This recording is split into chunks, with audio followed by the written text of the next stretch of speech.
Welcome back mga kaaldab.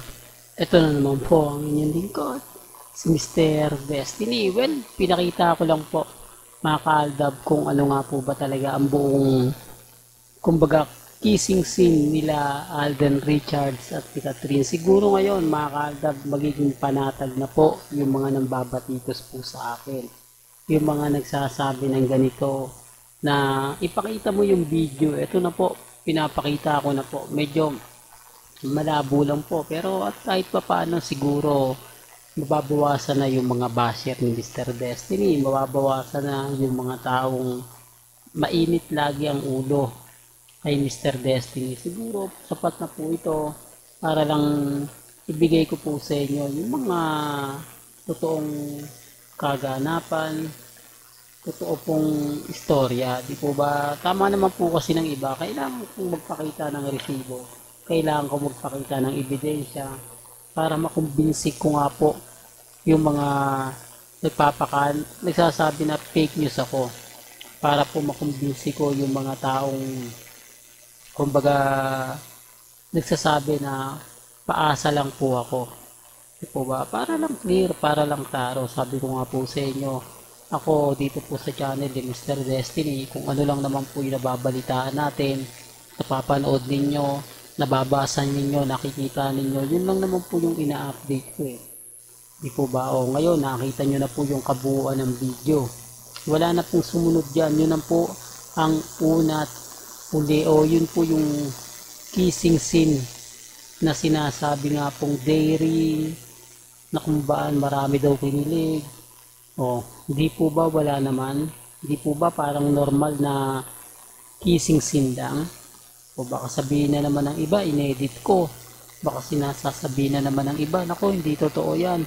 Bakit yung napanood ko iba? Bakit yung nakita ko iba? Bakit pagdating kay Mr. Destiny iba? Common sense na lang po sa mga magsasabi ng ganyan. Eh, sila po talaga yung fake news. Di po ba? Alam ko kasi kontra po yung iba. Pero yan po talaga yung video. Yan po talaga yung magpapatunay.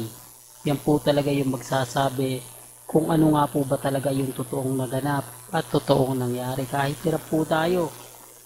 Kita nyo naman po.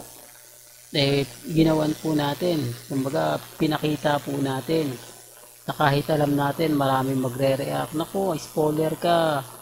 Po ba? At least mga kaaltab na ipakita ako kahit pa paano naman siguro sa mga bumabatikos, sa mga nagsasabing maganda eksena, mapapaisip po sila. Hindi ko man po makuha yung kumbaga gusto nila, hindi ko man po naibigay ng mas maganda sa inaasahan nila, pero at least dito mapapaisip po sila. Di po ba? Ito nga po ba yung eksena na sinasabi nila na parang wala po ba? Although yun una pong sasabihin at una po nilang mararamdaman po ba? Dahil nga po sa pinakita natin, malamang i-report pa po yung channel natin. Dahil nga po, kumbaga pinakita natin yung mga bagay-bagay na katulad nga po na napapanood ninyo. O, sasabihin nila, i-report yan kasi fake news yan eh. Kasi ganto ganyan. Hindi po ba? Well, pinapakita ko lang po o nililinaw ko lang po dito sa video na to kung ano nga po ba talaga yung totoo, kung ano nga po ba at kung sino nga po ba yung dapat yung paniwalaan, lalo na po sa mga dumadaan at bumibisita po sa channel ni Mr. Destiny, sa mga laging naiinis, laging naaasar na kumbaga puro ganito, puro ganyan. Remind ko lang po at lagi kong paulit-ulit na sinasabi. Kumbaga, basta't may nabasa po kayo, napakinggan, kung sa tingin po ninyo hindi totoo, pupunta lang po kayo sa channel ni Mr. Destiny.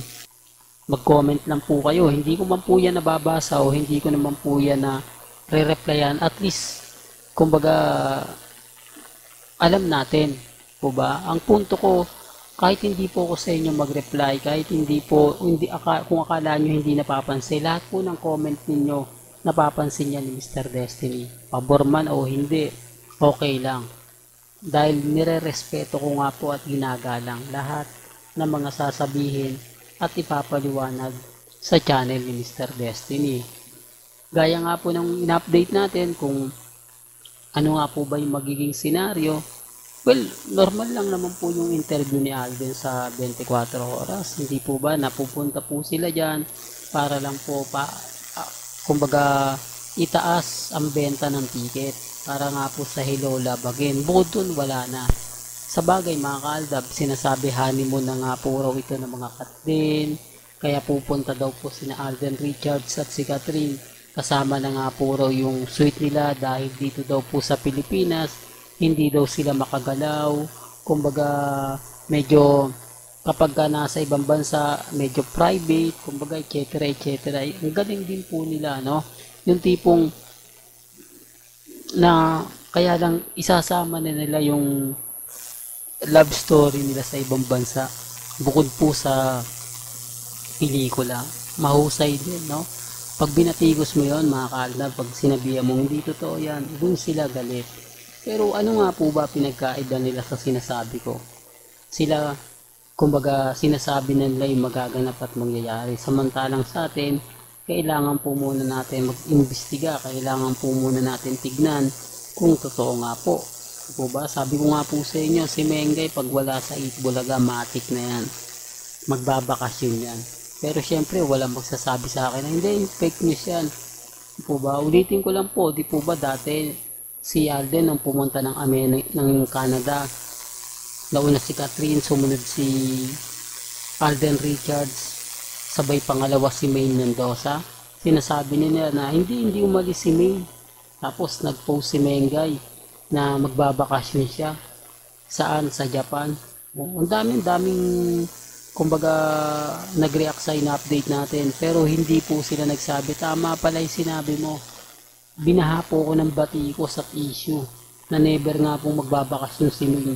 Pero nakita man po nila nagbakasyon. Yun nga lang po, hindi sa Canada. Hindi sa US.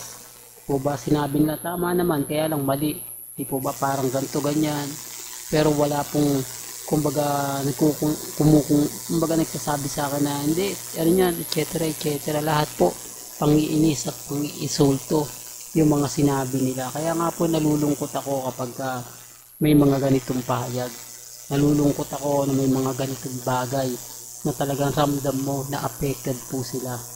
Di po ba? Real talk to mga kaldo. Kaya ang sabi ko sa inyo, dito po sa video na napanood ninyo, kayo na po magre-react. Kayo na po makapagsasabi. Sa mga ayaw pong maniwala, bahala po kayo. At least napanood nyo yung video. Kayo po ang huhusga. Hanggang dito na lang po ang ating latest updates. Kaya kung gusto niyo pa po ng pinaka-latest at sariwang update, abay tumutok lang po kayo dito po sa channel ni Mr. Destiny para updated po kayo sa mga latest at sa mga bagong video po na ilalabas po natin maya-maya lang. Kaya kung bago ka lang sa channel na to at isa kang true-blooded Aldab Nation na nagmamahal kina Mengay at Isoy, tama po ang channel na pinuntahan mo, kaya consider na po kita bagong subscriber. At huwag mong kalimutang i-share ang mga video po natin sa mga mami, sa mga titas, at sa mga senyor. Hanggang sa muli, salamat po sa panonood at pakikinig.